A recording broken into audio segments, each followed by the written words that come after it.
Hello and welcome back to another 30-minute series review. Today we're taking a look at the 30-minute fantasy Rosan Knight.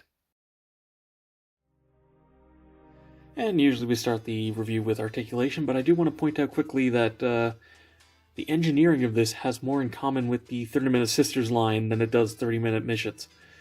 It's kind of a middle ground between the two, but the actual joint engineering is a lot more like 30-minute Sisters. In fact, it uses the same limb rings that 30-minute Sisters uses, meaning this series is actually fairly easily compatible with both 30-minute missions and 30-minute Sisters parts.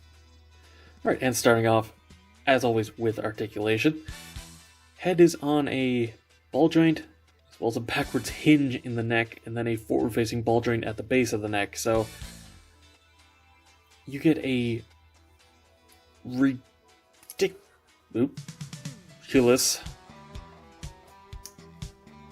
amount of range there. Shoulders are, for lack of a better word, very human. There's a little bit of up and down, and front and back, more front. The actual shoulder itself is a universal joint. This little piece of armor is on its own separate hinge, so even without rotating the arm, you can get out to about here. You're going to notice very quickly that this has effectively a human range of motion. Bicep rotation, single jointed elbow, but I mean that is pretty much a full bend. And the hands are actually not ball joints, they're the sort of SH figure art style swivel, angled cut hinge swivel, so they actually have a very nice range of motion.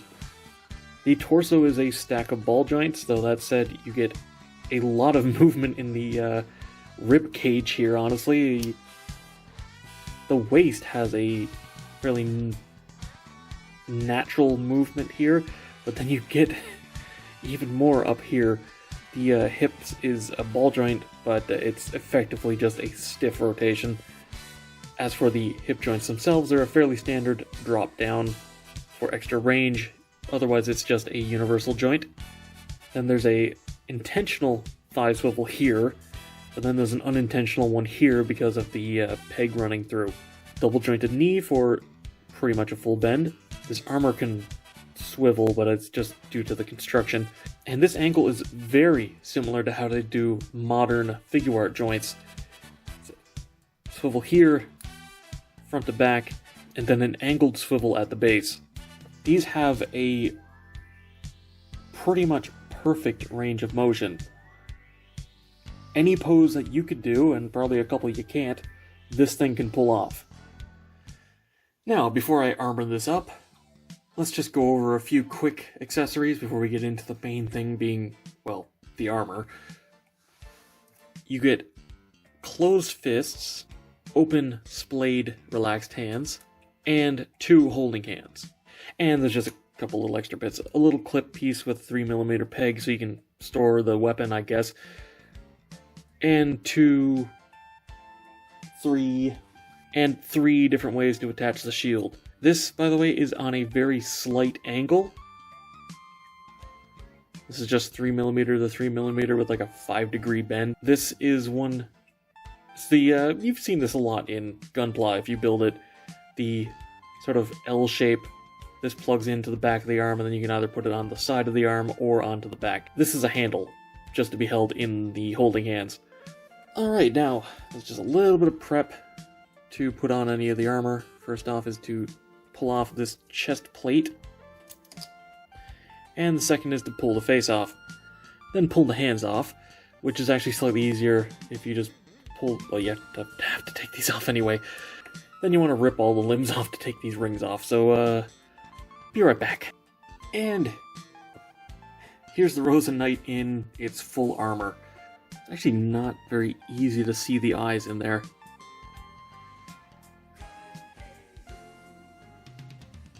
Now, it should be pretty obvious that I painted this. I did a sort of a bronze trim and scuffing.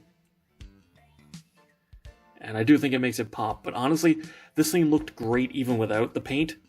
That said, I do recommend if you're getting this, at least do like a bit of dry brushing of a metallic on the edges. It looks so good with a bit of metallic paint. Like, wow. There really isn't much to say about this in the armored mode that I didn't mention before. Really, the only thing to point out is that the hips and the shoulders are actually attached onto the back and not onto the hips or shoulders themselves, which is... it's fine. It means that it gets out of the way when you need to pose it. It's just kind of weird.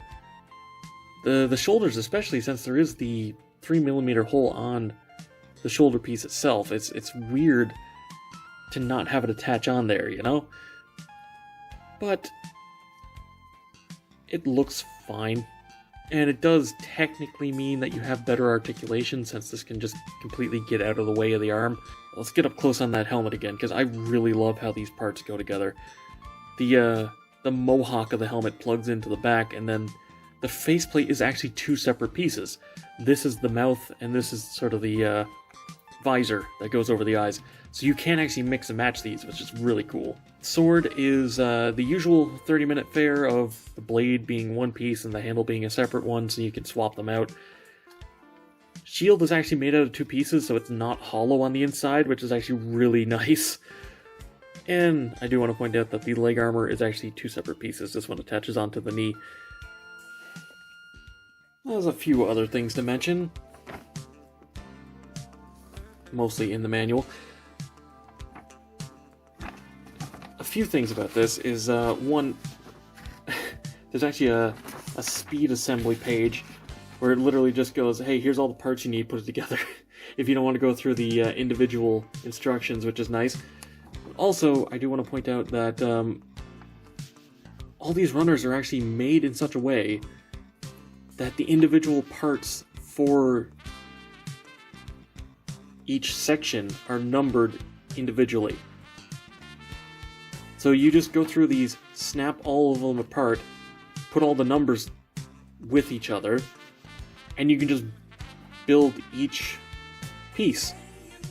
Like, all the legs are one, all the arms, the head, torso, like, it's really nice, honestly. The story of 30-Minute Fantasy is basically near, thinking about it.